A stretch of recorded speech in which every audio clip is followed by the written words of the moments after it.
Hey everyone, and welcome to another video. I am Simply G, and today I'm going to be showing off everything that I got for July and August. So this is a 2-month special for those keeping count. Quite a few books to get through, so rather than spend too much time on this intro, I'll get straight into it, and I hope you guys enjoy. Foremost, we have one new debut for these last couple months, and one that I've been very much enjoying, one that was highly anticipated for me. This is the first volume of Hiryasumi by Keigo Shinzo. This is a iyashikei slice of life about a 29-year-old young man who just kind of lives an easy breezy life. And although he does try to keep things simple, the people around him don't necessarily feel the same way. He quickly kind of like inherits the house of the crotchety woman next door. His 18-year-old cousin, I think, not niece, moves in and her final year of high school. So a lot of like just, you know, normal life drama, day to day. Very, very good at what it does. Very happy we've gotten this in English. This is the first of Keigo Shinzo's works we've gotten in English, although we do have another one on its way as well. So lots to look forward to from this particular creator, which is really exciting for me. The ongoing manga, and first up we have the second volume of another kind of slice of life series, hardcover from Viz. This is one from a creator that I very much enjoy, Taiyo Matsumoto. This is Tokyo These Days, which follows the life of a manga editor and sort of the people surrounding him and his efforts to create like a new manga magazine, or publish a series, a magazine that he has kind of full creative control over, artistic control, without the expectations, maybe the issues of having to follow like a larger corporate structure. Very, very, very good. Really interesting setting, and Taiyo Matsumoto does a great job with this batch of characters and this premise, as always. Is a series that I very much love. I haven't actually read this volume yet, just because I haven't had a huge amount of time, but this is volume 11 of My Dress Up Darling by Shinichi Fukura. This is a rom-com slice of life series about a high school boy and a high school girl who, well, the high school girl is very into cosplay and becomes friends with this classmate of hers after he agrees to make a costume for her, because he has those particular skills, and they quickly develop a friendship, develop kind of a more than friendship, not quite there yet, but very fun, funny, really joyous exploration of cosplay as a hobby. Quite a bit of fan service in this one, so if that's not your thing, then maybe give it a miss, but it is very wholesome. It doesn't feel exploitative in its fan service, which makes all the difference. But yeah, really enjoy this series. Haven't read this particular volume, but I will get to it sooner rather than later. Into the Kodansha stuff, and first and foremost, we have the newest volume of Hat Atellier, volume 12. This is a phenomenal series by Kamame Shirahama, and if you like magic, if you like mysteries, if you like quote unquote capital M, capital S magic systems, but also kind of just a more creative and artistic perspective on a fantasy world, give this one a shot. It does have an anime coming up very, very soon. It has won an Eisner Award, well deserved, And yeah, I highly recommend this series to everyone, and I will be checking out the anime, like I'm sure many will be. Continuing with Witch Hat Atelier, we also have Witch Hat Atelier Kitchen by Hiromi Sato and Kamame Shirahama. This is almost completely put together by Sato. This is a domestic slice of life spin off, mainly focused on, well, or completely focused on food between our main two adult characters, Quifri and Orugio, but also just kind of the atelier in general, so our four girls as well. If you like cooking series, if you like fantasy cooking series, a little less Delicious and Dungeon maybe, and a little more Drifting Dragons, I would highly recommend this one. It does have that kind of fake recipe style of premise, which Delicious and Dungeon does. Well, actually, both of those series I've talked about before have. And of course, it's one of those things where, like, oh, you have this fantasy ingredient? Well, but if you don't, then you can just use mushrooms, right? So, although it is, like, fantastical, it isn't completely removed from being a more generalized food or cooking manga. In saying that, that's not necessarily why I read it. I just really like the atelier. I like these characters. It's very domestic.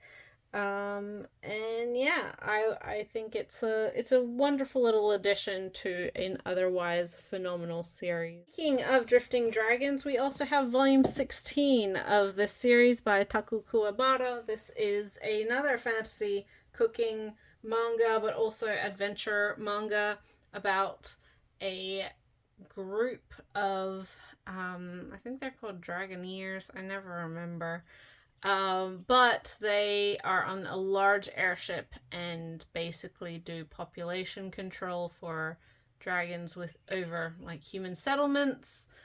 I enjoy the series. The artwork is very lovely. I like the approach that the series has to, I guess, what could be seen as a very I've said that I would understand why a lot of people don't like this series, because there's a lot of parallels to real life historical whaling with this series.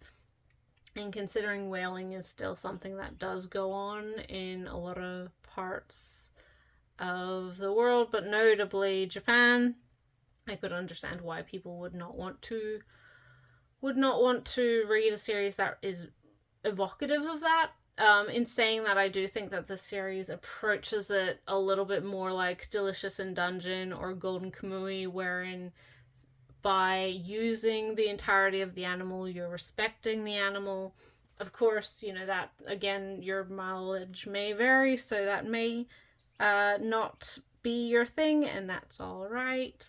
I will say that at this point, we do have those interludes, but a lot more of the focus is on character stuff at this point, and sort of the backgrounds and histories and interactions of all the characters within this group of ragtag airship crew, and they are very fun to read about and very interesting. So we have the 7th volume of Magis of the Library by Mitsu Izumi. This is a fantasy series about a boy who is training to become a Kafka, which is sort of a scholarly librarian within this setting.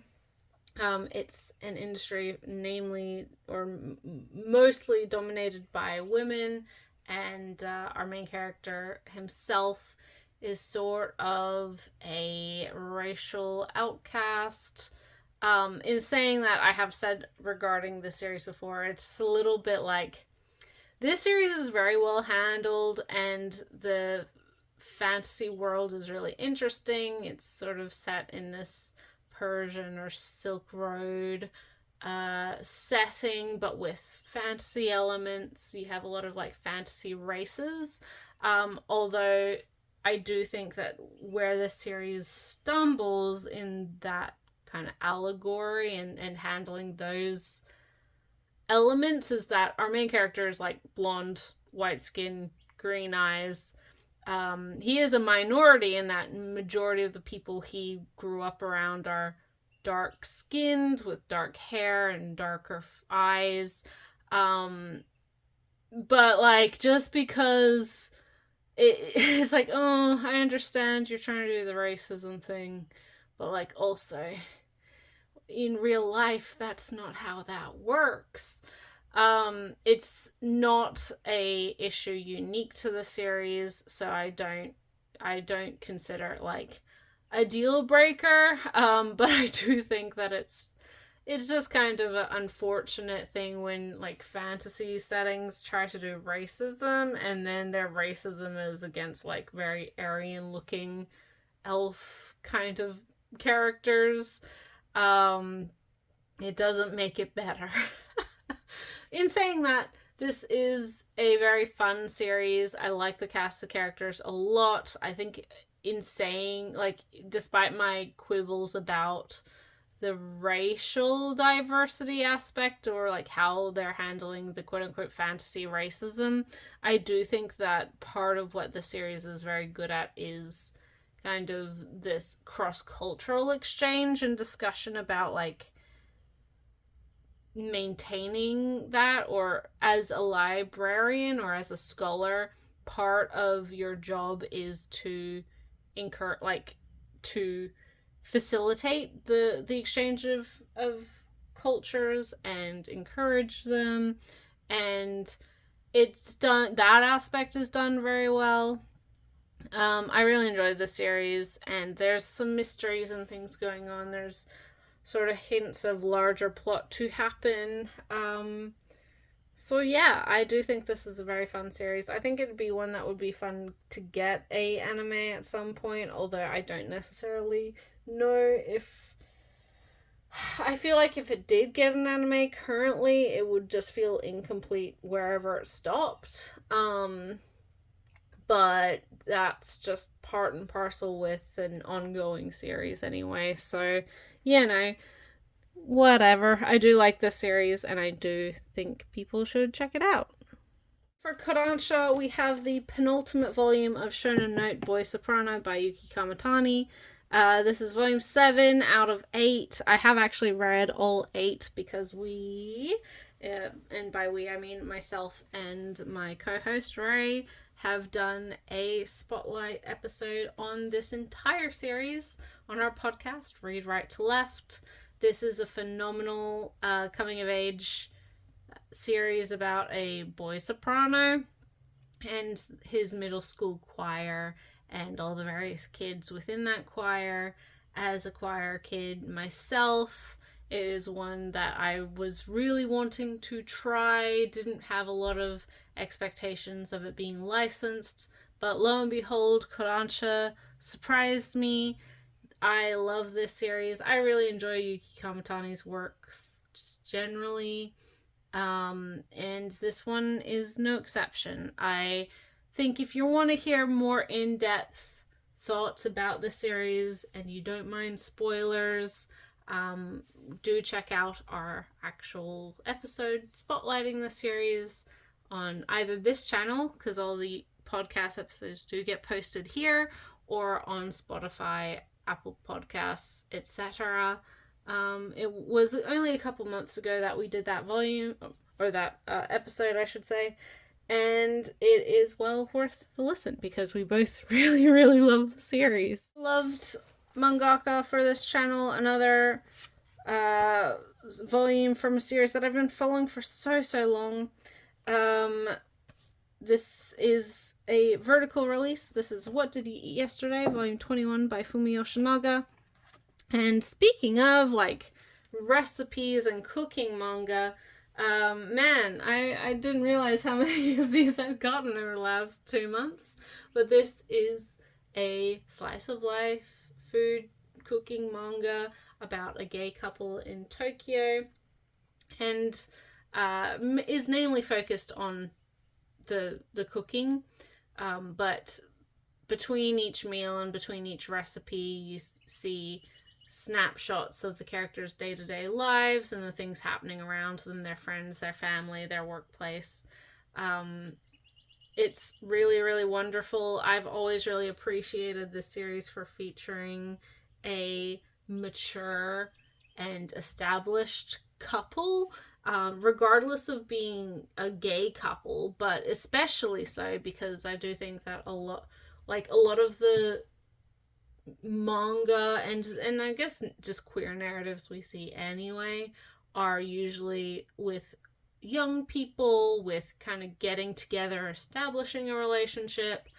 There's not as much exploration of like what happens after that. And I just really appreciate that we have our characters who at the beginning of the series were in their 40s, sort of now in the series they're kind of getting close to their 60s. So we follow them for a very long time. They're very domestic. They feel like a real married couple or a committed couple that have been together for a long time, which is really lovely. And is just kind of missing generally in romance manga. And this isn't really a romance manga, but I love seeing relationships that are working out. It's real life, right? You can have the butterflies and the you know fairy tale happily ever after falling in love, but the reality is after wedding bells and after the I do's and the honeymoon, you have to you are with that person. And I mean, you don't have to stay with that person. That's not what I'm trying to imply, but you as a couple then continue to be together, and that can be just as exciting and interesting and worth learning and watching and reading about as that falling in love part of it, somewhat more so. So I love this series. I've, as said, been following it a very long time.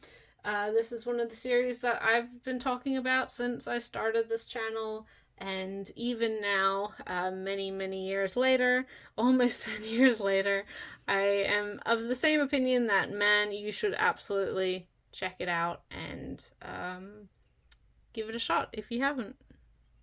For manga, we have volume 26 of Snow White with the Red Hair. This is by Sarasa Akiduki. This is I always want to say a fantasy romance. It's not really a fantasy series because that's not how that works. I don't think there's anything fantastical in it.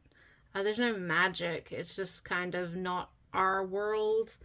I really enjoy the series. I like the relationship between Shiryuki and Zen, who's our main male character. Yeah, it's very, very good. This has been on hiatus, I believe, so we're all caught up, which I'm sad about, but I will continue to read the series once it continues. Last, for the quote-unquote normal manga, we have volume 9 of Skip and Loafer by Misaki Takamatsu. This is a just kind of slice of life, high school, coming of age sort of rom-com series about a high school boy, a high school girl who are very different personality-wise, but become fast friends, and the kind of ups and downs of their relationship, their friendship, and the people around them.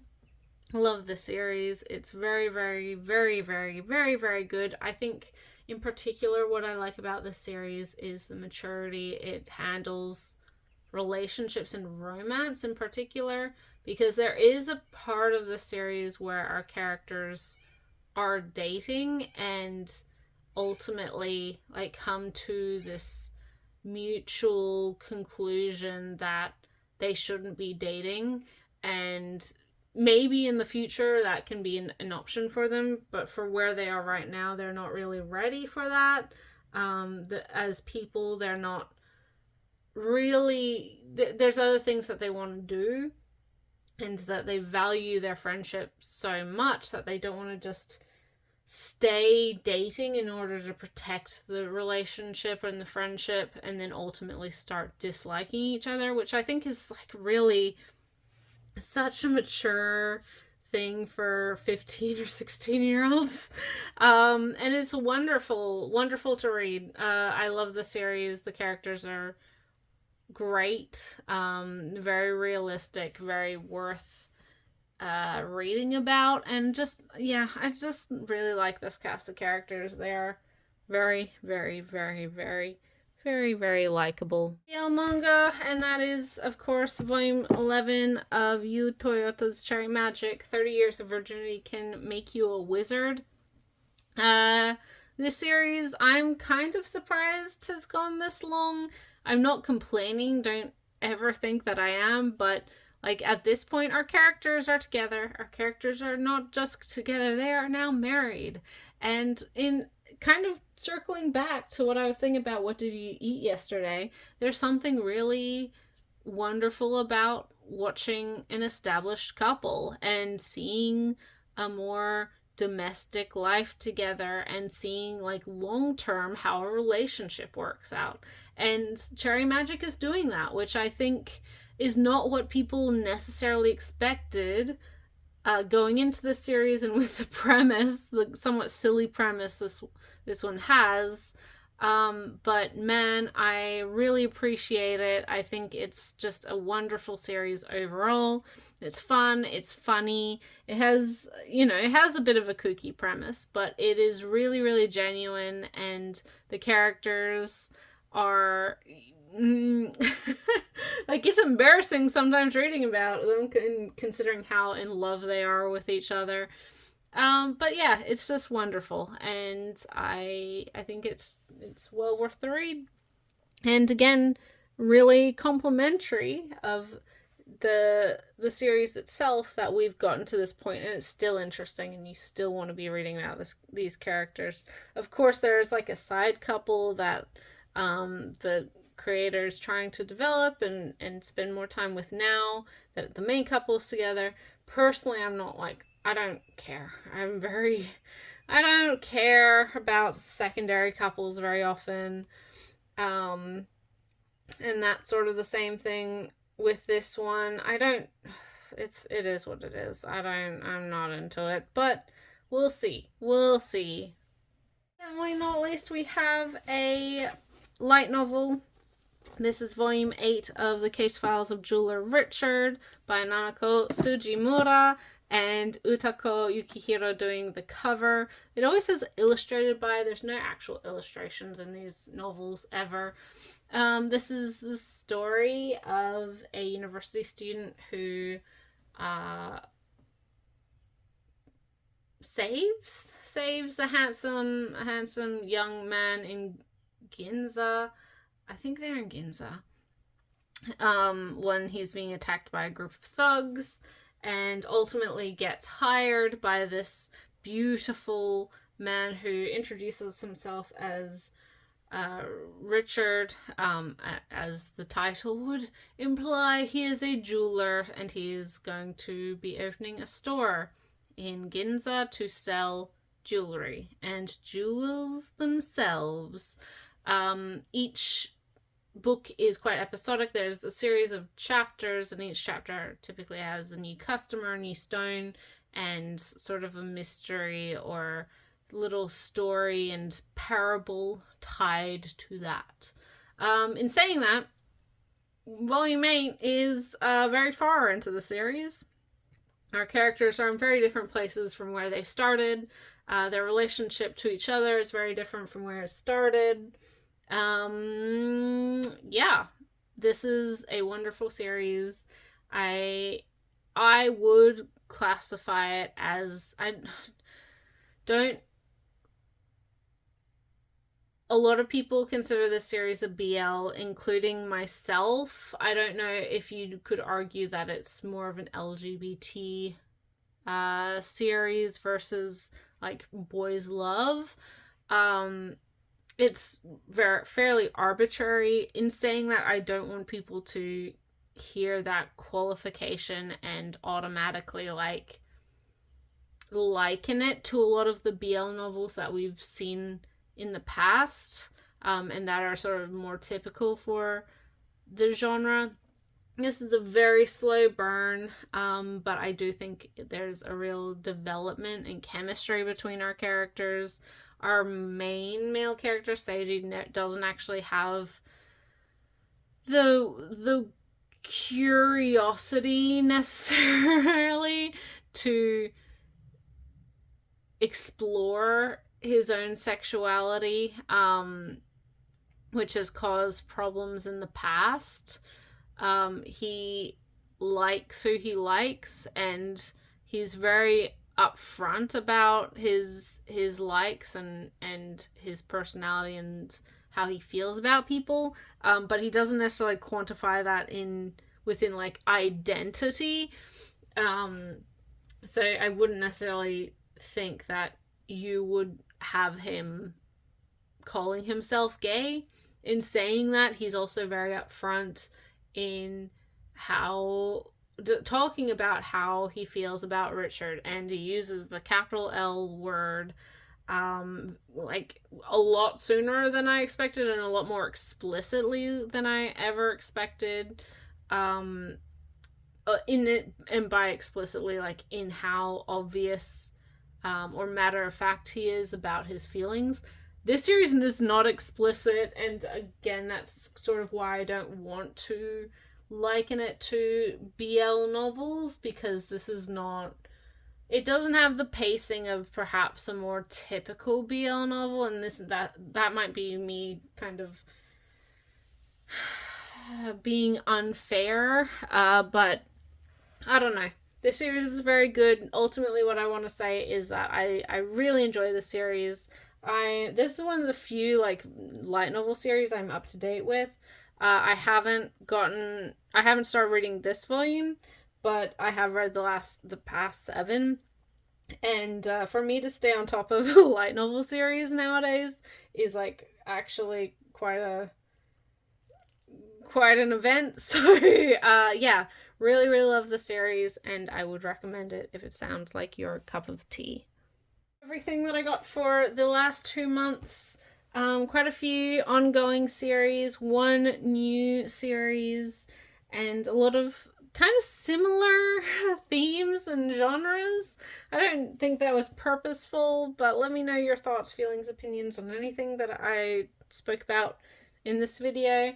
I do read comments. If you would like to follow me on Twitter, I'm there at that's GEE_reads.